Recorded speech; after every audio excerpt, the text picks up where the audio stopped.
عابده سپوږمۍ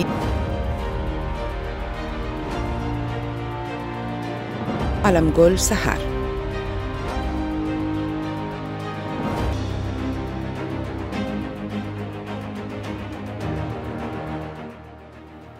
محترمه عابده سپوږمۍ په اصل کې د وردګو ولایت مرکز میدان ښار ده، خو په پېښور کې زیږېدلې ده.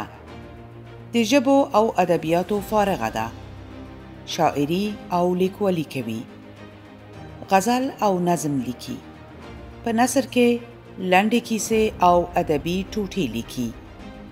د ژورنالیزم په برخه کې یې د نوا رادیو، سبا تلویزیون او بی بی سی سره د خبریالې او ویاندې په توګه کار کړی دی.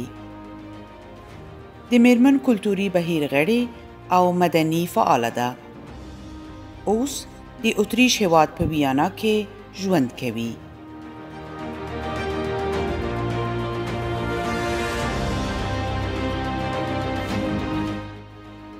محترم علمګل سحر لیکوال او خبریال د 1342 هجري لمریز کال کې د پکتیا ولایت د زرمت ولسوالي په اسلام خیل کلي کې زیږېدلی.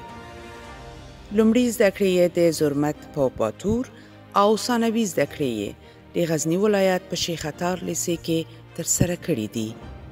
ښاغلی سحر همداشان لوړې زده کړې یې د کابل پوهنتون د ژبو او ادبیاتو پوهنځي کې ترسره کړي دي.